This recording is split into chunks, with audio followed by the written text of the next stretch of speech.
சுவாமி சிலுவையில் பேசிய 6வது வார்த்தையை வாசிக்க கிருபை தருவாராக.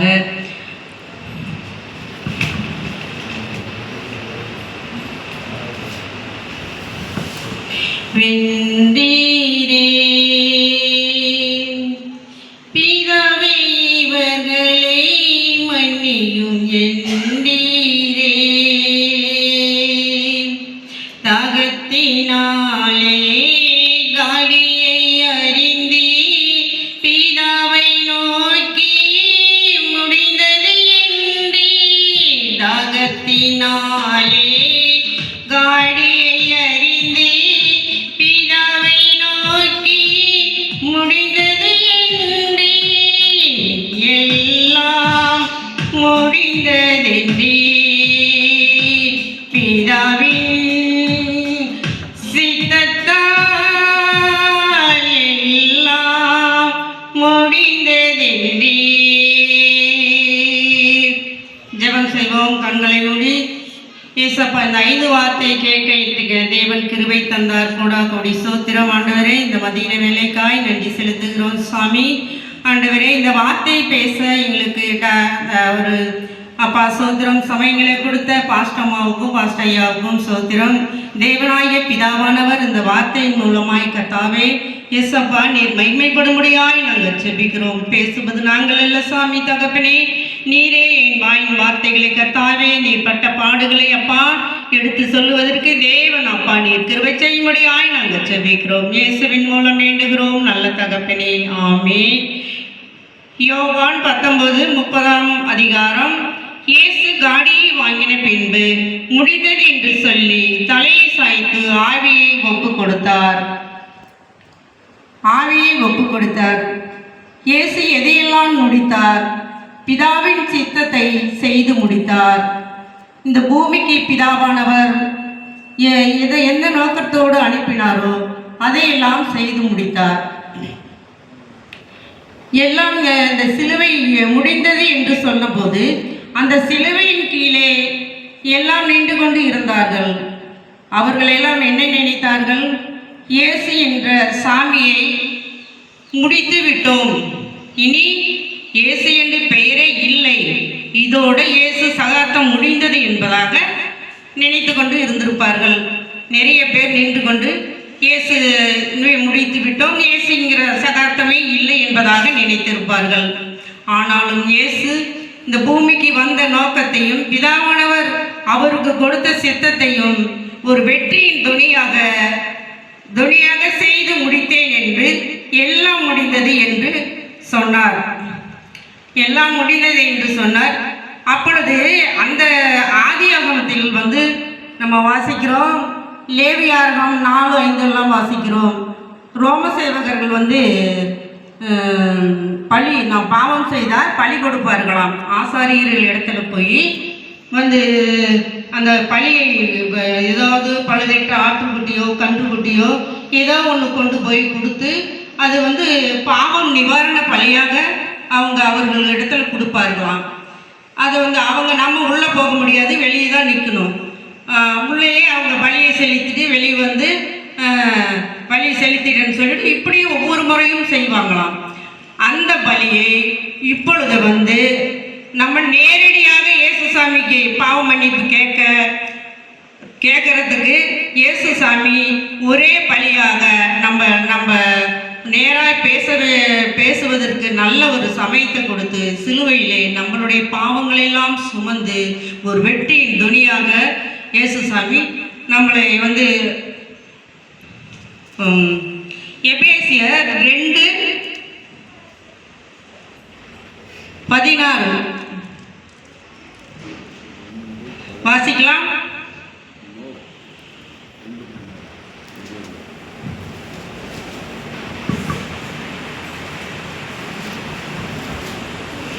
எபேசியர் 2:16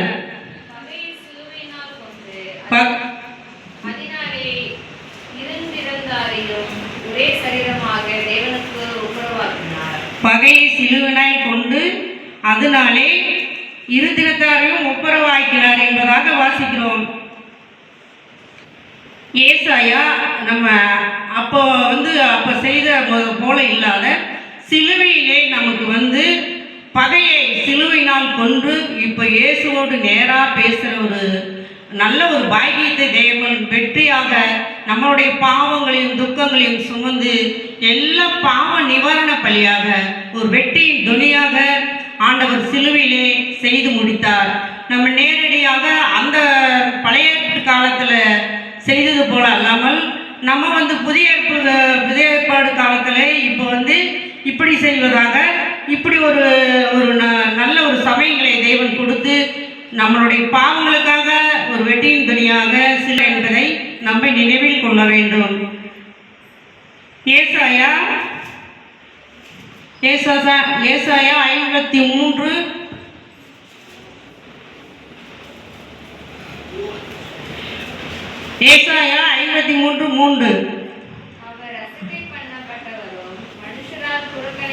மனுஷரால் புறக்கணிக்கப்பட்டவரும் துக்கம் நிறைந்தவரும் பாடு அனுபவித்தவருமாய் இருந்தால் அவரை விட்டு நம்ம முகங்களை திருப்பிக் கொண்டோம், அவரை எண்ணாமல் போனோம்.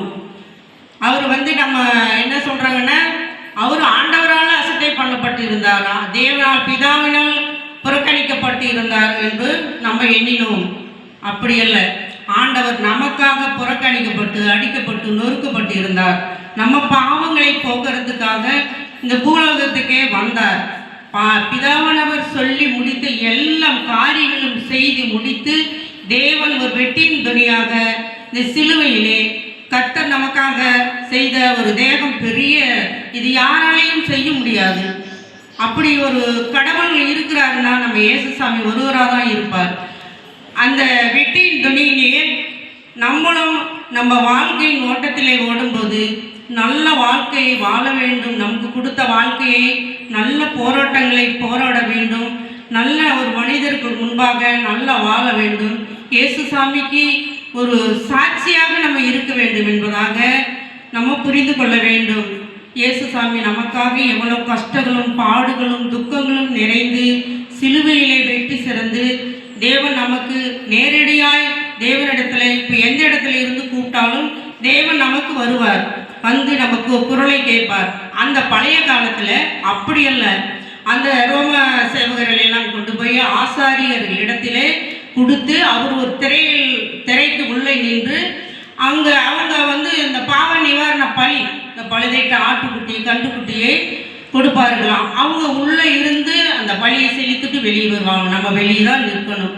அப்படிப்பட்ட ஒரு யதார்த்தமான ஒரு நல்ல ஒரு நமக்கு ஒரு நேரடியாய் பிதாவானவர் நம்ம எந்த இடத்துல நின்று கூப்பிட்டாலும் எஸ்ஸப்பா எனக்கு இந்த உதவி வேணும் என்று நம்ம நின்ற இடத்துல ஜெபித்தாலும் தேவன் அப்பொழுதே இறங்கி நமக்கு உதவி செய்ய வல்லவராய் இருக்கிறார் என்பதாக நம்ம அனைவரும் புரிந்து கொள்ளுவோம். நம்ம நல்ல வெற்றியின் வாழ்க்கை, ஒரு வெற்றியின் துணியாக நமக்கு கொடுத்த வாழ்க்கையை நம்ம போராடி வெற்றி பெற வேண்டும் என்பதாக நான் சொல்லுகிறேன். ஒரு கான்ட்ராக்டர் இருந்தாராம், ஒரு கான்ட்ராக்டர் ஒரு லேபரும் இருந்தாராம். அவர் வந்து என்ன செஞ்சாராம், அந்த லேபர் கீழே இருந்தாராம், அந்த கான்ட்ராக்டுக்காரர் மேலே நின்று இருந்தாராம். அவர் வந்து இந்த கான்ட்ராக்டுக்காரரை எப்படி நம்ம அந்த லேபரை எப்படி நம்ம கூப்பிடுவது என்று சொல்லி ஒரு 10 ரூபாய் பணத்தை போட்டாராம். 10 ரூபாய் பணத்தை போட்டதும் அதை எடுத்து பைக்கில் வச்சுக்கிட்டாங்கறாம். அப்புறம் ஒரு 100 ரூபாய் போட்டாராம்.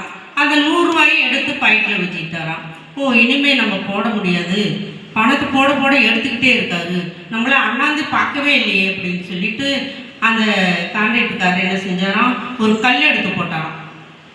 ஒரு கல் எடுத்து அவர் மண்டையில் போட்டாராம். பட்டுன்னு போய் விழுந்துட்டான். ஐயோ என்னவா தலையில் கல் விழுகுது, எங்கேருந்து விழுகுதுன்னு சொல்லி அவர் அண்ணாந்து பார்த்தாராம்.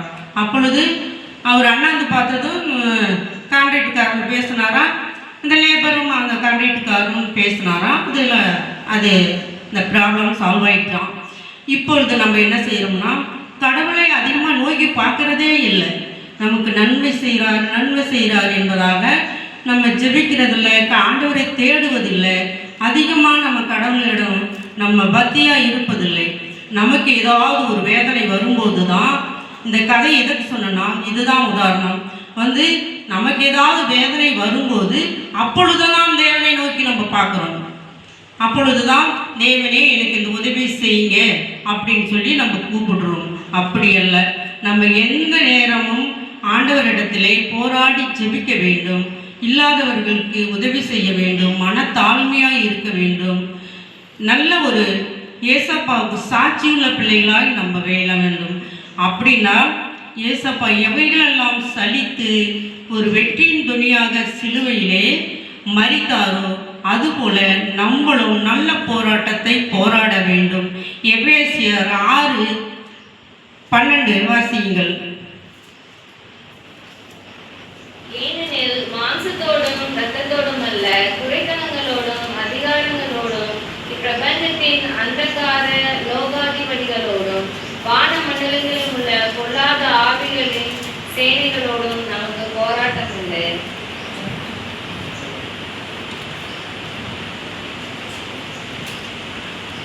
அவைகளெல்லாம் எதிர்த்து நிற்க திராணி உள்ளவர்களுக்காக நம்ம இருக்க வேண்டுமா?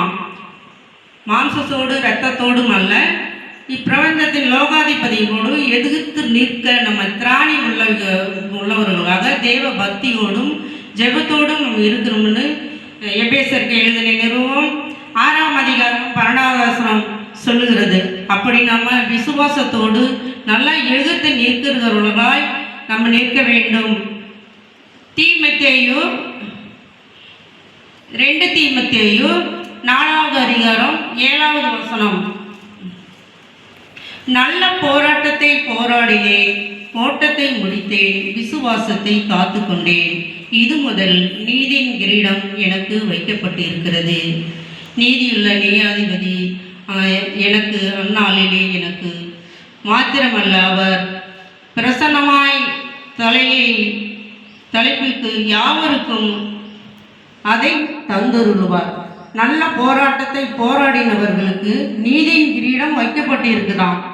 நல்ல போராட்டத்தை போராடணும். இது கேட்கறது மாத்திரமல்ல, இந்த இடத்தோடு நம்ம விட்டுட்டு போகக்கூடாது. ஒவ்வொரு வார்த்தையும் இதை நம்ம வருடம் முழுவதும் நம்ம மனசில் வைத்து ஆண்டவர் நமக்காக பட்ட கஷ்டங்களை நாமளும் போராட வேண்டும். ஏசப்பா எப்படியெல்லாம் நம்மளை நமக்காக போராடி நம்ம இந்த உலகத்திலே வாழ்வதற்கு நமக்கு எப்படியெல்லாம் ஒரு அதிகாரத்தை கொடுத்துருக்காரு, எவ்வளோ சௌகரியத்தை கொடுத்துருக்காரு. ஆனால் நிறைய பேர்த்துக்கு ஏசப்பாவை பற்றி தெரியாது. ஆனால் தேவனுடைய பிள்ளைகளால் நம்மளை அழைத்திருக்கிறார், நம்ம மேலே ஒரு சித்தம் வைத்திருக்கிறார். நம்ம அதை புரிந்து கொண்டு இந்த வாழ்க்கையிலே சரி, நம்ம நம்ம இருக்கிற இடத்துலையே சரி நல்லவர்களாய் வாழணும். ஏசப்பாவுக்கு பிடித்த பிள்ளையாய் வாழணும். ஜெபம் பண்ணிகிட்டே இருக்கணும். மனத்தாழ்மையாக இருக்கணும். இல்லாதவர்களுக்கு கொடுத்து உதவணும். இதை இப்படியாய் வாழ்ந்தால் நீதியின் கிரீடம் கண்டிப்பாக ஏசப்பா நமக்கு அவர் வரும்போது கண்டிப்பாக தந்தருள்வார். இந்த வார்த்தையை வாசிக்க கொடுத்த தேவனுக்கு கொடாக்கோடி நன்றி. நம்ம தலைகளை தாழ்த்தி நம்ம ஜெபம் பண்ணுவோம். அப்பா, கிருபை நிறைந்த தகப்பனே, ஸ்தோத்திரமையா. இந்த வேளையில சாமி நான் பேசக்கூடிய வார்த்தையை தேவன் ஆசீர்வதித்திருக்கிறேன். நன்றி தகப்பனே. இந்த வார்த்தையை கொள்ள கர்த்தாவே நாங்கள் வாழ்ந்து காட்ட வேண்டும். சுவாமி ஆவியானவரே, நீர் எப்படி அப்பா தகப்பனே இந்த சிலுவையிலே தகப்பனே எங்களுக்காக ஆண்டவரே இயேசப்பா நீர் வாழ்ந்து காட்டினீரோ அப்பா தகப்பனே.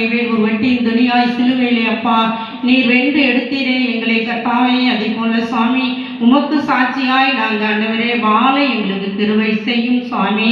அப்பா இந்த ஆலயத்தில் இருக்கிற ஒவ்வொரு பிள்ளைகளையும் கர்த்தரப்பா இந்த செய்தியை கேட்டவர்கள் அவர்கள் இருதயத்திலே கர்த்தர் நீர் விதைக்கும்படியாய் நாங்கள் செபிக்கிறோம் கர்த்தாவே. இந்த செய்தியின்படி வாழ